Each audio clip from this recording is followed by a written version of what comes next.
j'espère que vous allez bien. On se retrouve aujourd'hui pour une nouvelle vidéo.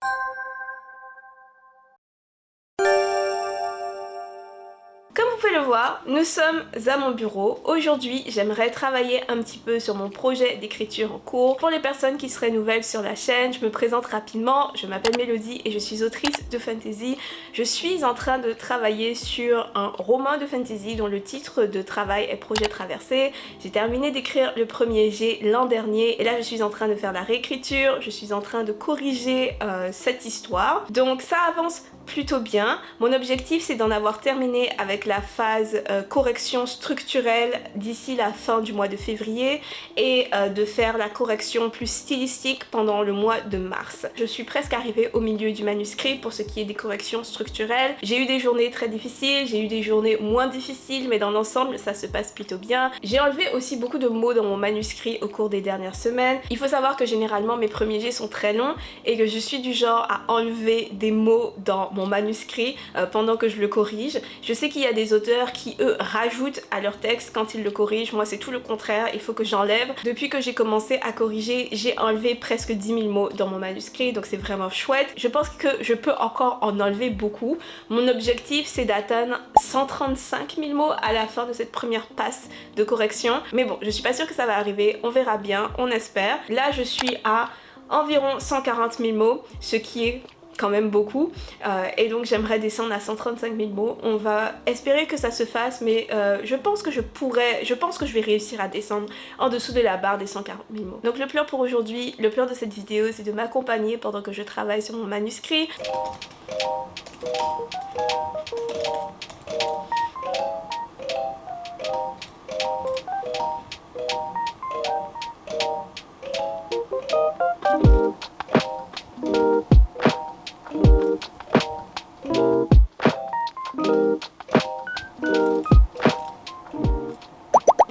Comme en anglais, il n'existe pas de nuance entre le fleuve et la rivière.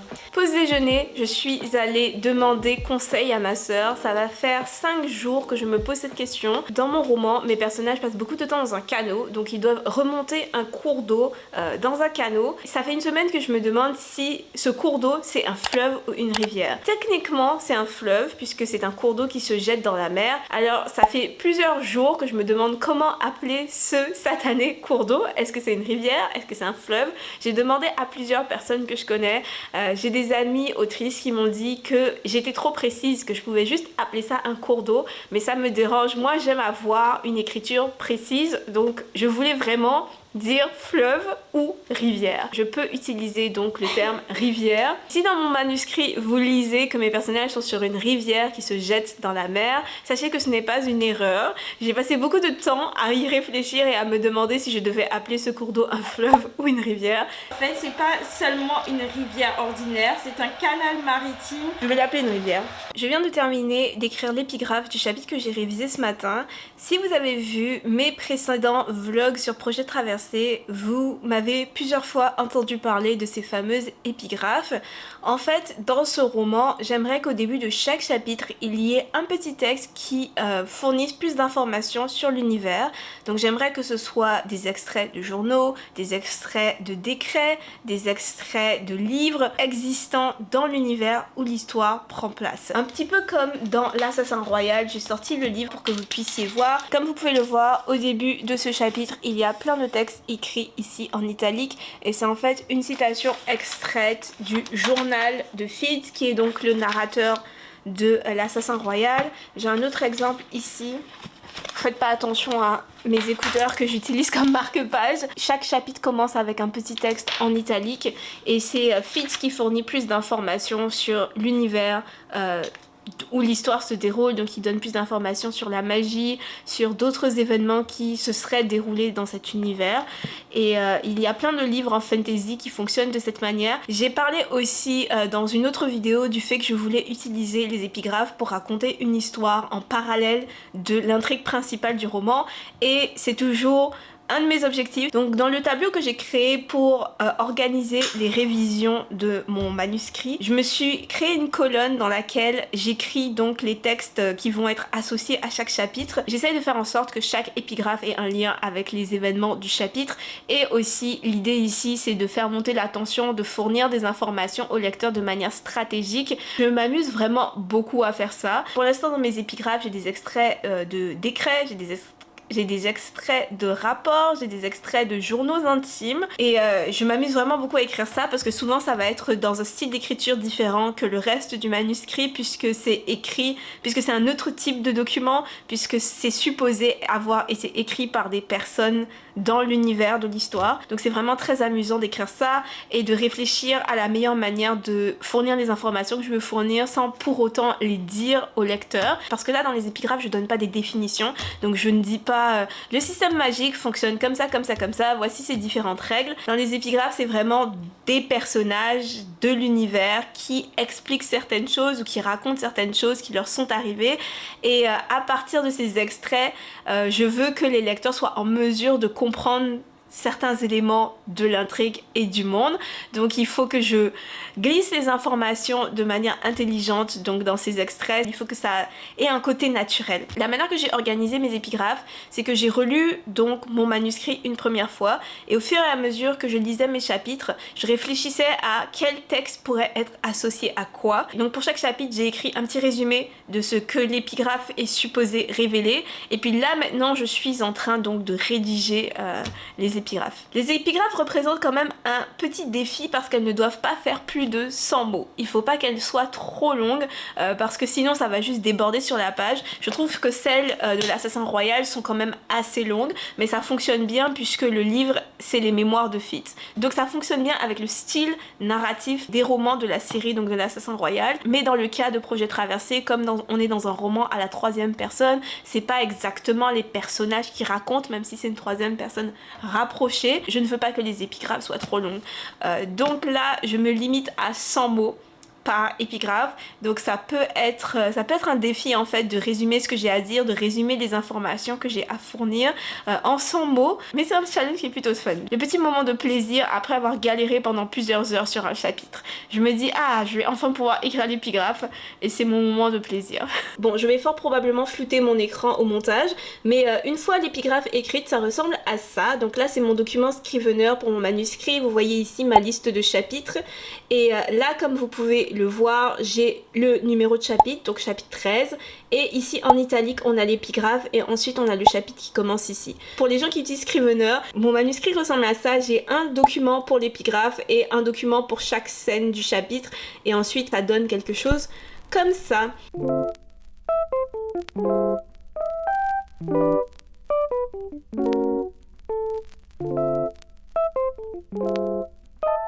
Une chose à laquelle je pense beaucoup en ce moment, c'est à la responsabilité qu'on a en tant qu'auteur lorsqu'on décide d'écrire quelque chose. Comme je l'ai répété plusieurs fois dans mes vidéos, Projet Traversée est une histoire dont l'univers est fortement inspiré de la Caraïbe.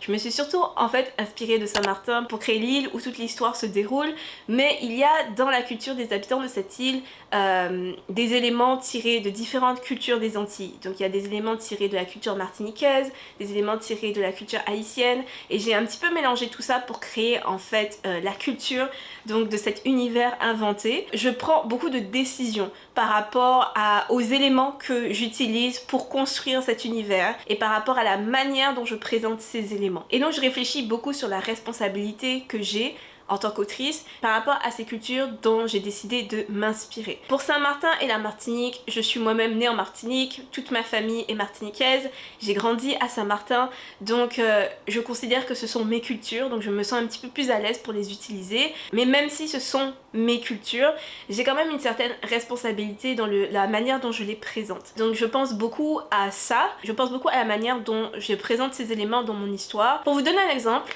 dans Projet Traversée, j'ai décidé qu'il y aurait un peu de créole martiniquais. Dans l'histoire, le créole martiniquais ne s'appelle pas créole martiniquais, c'est un autre nom, mais c'est du créole martiniquais. Les personnages n'utilisent pas beaucoup cette langue, et une fois que vous aurez lu l'histoire, vous saurez pourquoi. C'est parce que le créole a un statut particulier dans l'histoire. Je me suis dit que j'allais mettre les phrases en créole en italique dans le roman, sauf que dans la culture des personnages, ils utilisent aussi très souvent des mots en créole. Donc certains objets du quotidien, ils les appellent par leur nom en créole. Certains animaux, ils les désignent par leur nom en créole. J'ai passé beaucoup de temps à me demander si je devais mettre ces mots-là en italique aussi. Ça peut sembler être une décision sans importance. Quand on est auteur, encore plus lorsqu'on est auteur de fantasy, je pense, puisque lorsqu'on est auteur de fantasy, on a la plupart du temps à construire un monde fictif. Quand on est auteur de fantasy, on prend souvent des décisions. On a souvent à prendre des décisions, à faire des choix, conscients ou non, pour créer notre histoire. On choisit s'il y a du sexisme ou non dans notre histoire, s'il y a de l'homophobie ou pas dans notre histoire, s'il y a du racisme ou pas, et qu'est-ce que exactement le racisme dans notre histoire. On choisit s'il y a des différences de classe et on choisit les relations qu'il y a entre les différentes classes au sein d'une société. Comme je l'ai dit, ces choix peuvent être conscients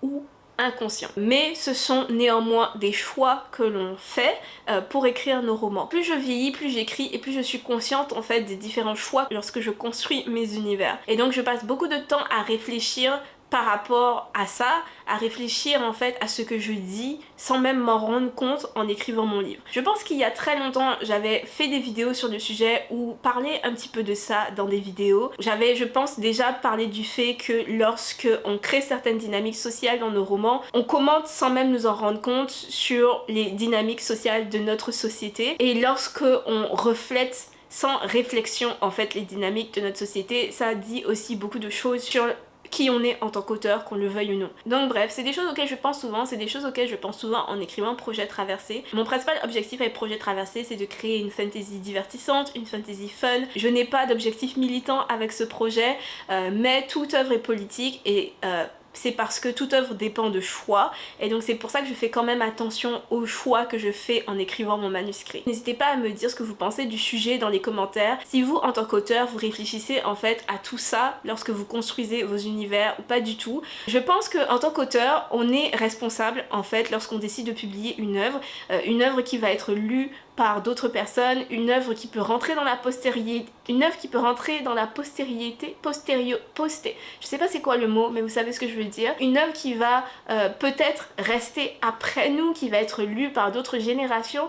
On a une certaine responsabilité par rapport à ça. Dans ma vidéo où je parlais de dynamique de pouvoir, j'ai reçu beaucoup de commentaires me disant oui mais on peut écrire ce qu'on veut, et effectivement j'aime le fait de pouvoir écrire ce que je veux, de pouvoir m'amuser lorsque j'écris, donc oui, je suis entièrement d'accord, mais je pense aussi qu'il y a cette responsabilité qu'on a par rapport aux gens qui vont nous lire lorsqu'on écrit un texte et qu'on décide de le partager à un large public et d'être publié. Si on décide de garder ce texte pour nous et de juste l'écrire pour nous, on n'a aucune responsabilité par rapport aux autres, mais dès lors où on décide de publier ce texte, de le partager à d'autres personnes à grande échelle, à ce moment-là, on a une certaine responsabilité. Donc voilà, ça c'est mon opinion sur le sujet. Je sais pas si je suis claire, n'hésitez vraiment pas à me dire ce que vous pensez sur le sujet, mais c'est des réflexions que j'ai beaucoup en ce moment, vu que je suis en train donc de réécrire Projet Traversée, de corriger ce roman. Lors de l'écriture du premier jet, je pense pas forcément à tout ça, je suis dans la découverte de l'histoire, dans la découverte des personnages, mais lorsque la réécriture s'en vient, je dois prendre des décisions, je dois décider qu'est-ce que je garde, qu'est-ce que j'enlève dans mon histoire, comment je structure certains éléments, et donc forcément ça m'amène à réfléchir à toutes ces choses-là. Ok, nous allons faire quelque chose d'un petit peu différent aujourd'hui. Nous allons faire un petit peu de bricolage. Je vous présente cet angle de ma chambre que je ne vous montre que très rarement. J'aimerais accrocher quelque chose sur ce mur. J'ai une très bonne amie que vous avez vue dans un vlog il y a très longtemps. Donc j'ai une amie qui m'a offert ce superbe dessin. C'est un astronaute avec une petite bulle qui montre l'espace. Je trouve ça super mignon, super beau, vous voyez, dans ce style minimaliste. On s'est vu récemment et elle m'a donné ça comme cadeau d'anniversaire un petit peu en retard, et je suis juste trop contente parce que j'adore en fait ce dessin. Elle me l'a montré il y a plusieurs mois et je lui avais dit que j'aimais vraiment beaucoup, et donc elle me l'a offert. Donc voilà, si tu regardes Julie, merci encore une fois. J'aimerais beaucoup l'accrocher sur mon mur et le mettre ici. Vous allez me voir accrocher quelque chose de manière très chaotique parce que je n'ai pas de leveler, je sais pas comment ça s'appelle exactement en français. Donc toutes les choses qui sont sur mes murs, c'est accroché de manière très chaotique, et je suis certaine que vous en êtes aperçu dans de précédentes vidéos. Souvent je regarde mes vidéos et je vois à l'arrière-plan mes posters et mes cadres et puis c'est toujours un petit peu de travers. Il y a une raison, c'est parce que je ne les installe jamais comme il le faudrait. Donc j'aimerais accrocher ça ici et il y a autre chose que j'aimerais accrocher sur mes murs et c'est un tableau de liège. Donc j'ai commandé 2 tableaux de liège et je les ai reçus hier. Donc ça ici, et j'aimerais les mettre côte à côte, mais sur le mur qui se trouve derrière cette caméra. Je vous en dirai plus donc sur ces tableaux, pourquoi j'ai décidé de les acheter une fois que j'aurai terminé de mettre le cadre de mon ami. Spoiler alert, c'est lié à l'écriture, c'est lié à un projet d'écriture que je suis en train de développer en parallèle des corrections de projets traversés. Donc voilà.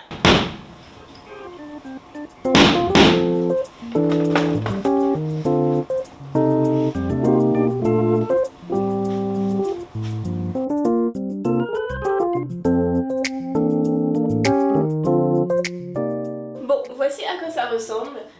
Je suis pas certaine que je vais garder le cadre blanc, c'est le cadre qui allait avec, donc c'est le cadre que mon ami m'a offert, mais je suis pas certaine que je vais le garder. J'ai l'impression que que c'est trop pâle par rapport au dessin. Donc je vais voir, peut-être que je vais le changer, peut-être que je vais mettre un cadre noir. Mais je suis plutôt contente de l'emplacement. J'avais déjà visualisé que c'était là que je voulais le mettre quand elle me l'a donné. Parlons maintenant des 2 tableaux de liège que j'ai commandés et que j'aimerais accrocher sur ce mur ici.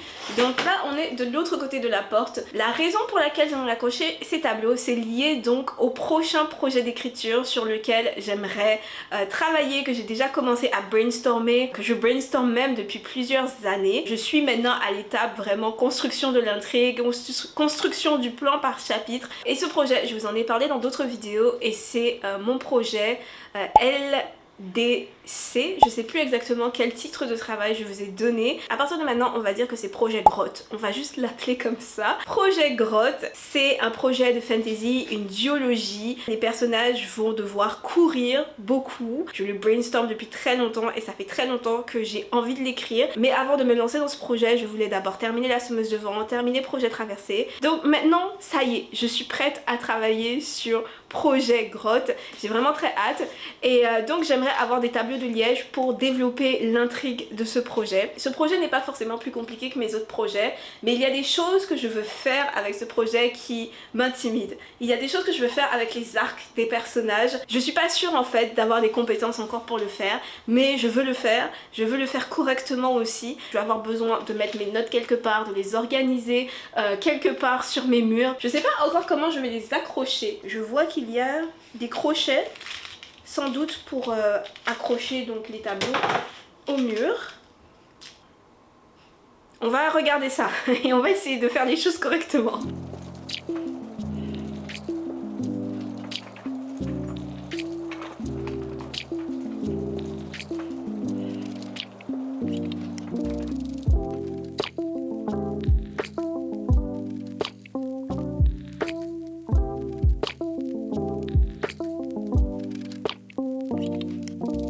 Ça y est, mon tableau est installé. J'ai déjà aussi accroché dessus quelques post-it et autres pour m'aider à organiser les informations un petit peu plus tard. J'ai vraiment dû réfléchir pour trouver une manière de coller les tableaux l'un au-dessus de l'autre. Il est possible qu'il y en ait un des deux qui se décroche et qui tombe dans quelques jours. Donc comme vous pouvez le voir, tout en haut, j'ai écrit projet grotte, le titre de travail de mon projet en cours. Ensuite, j'ai une section acte 1, une section acte 2 et une section acte 3.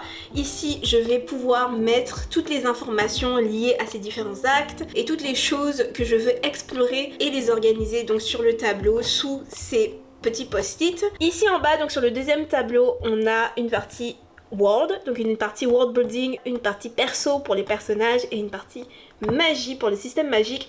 La magie pourrait être associée au monde, mais j'ai préféré en faire une catégorie à part parce que je pense qu'il va y avoir beaucoup de choses que je vais devoir planifier pour la magie et j'ai pas envie d'encombrer cette partie-là du tableau. Donc toutes les informations en lien avec le world building, si j'ai des idées, des noms de villes, des choses que je veux préciser par rapport à la culture du monde, je vais pouvoir le mettre ici. Ici, ça va concerner les différents arcs des personnages et ici, donc, le fonctionnement du système magique, l'histoire du système magique. Si j'ai des idées qui me viennent, je vais pouvoir les accrocher ici.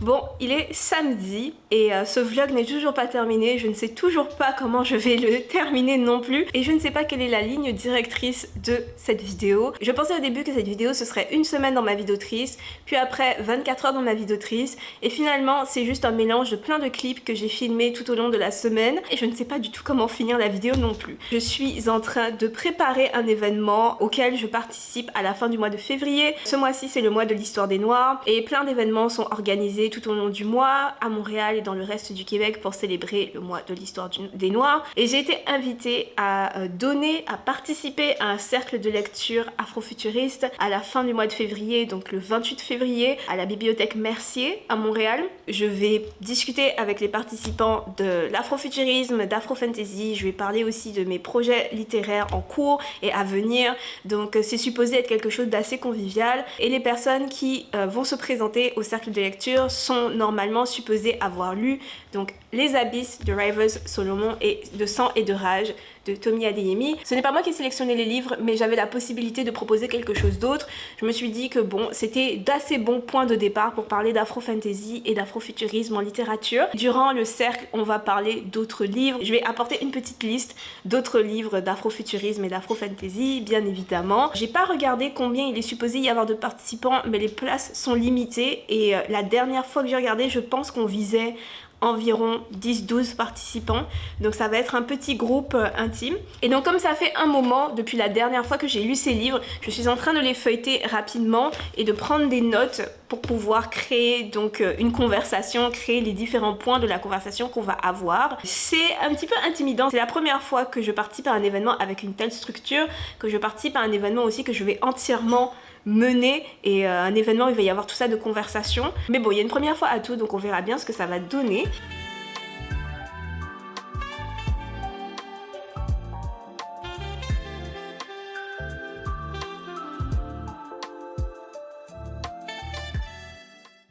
Et juste comme ça, c'est déjà la fin de cette vidéo. Merci d'avoir regardé ce vlog jusqu'à la fin. Si vous l'avez aimé, n'hésitez pas à liker la vidéo, n'hésitez pas à me dire ce que vous en avez pensé dans les commentaires.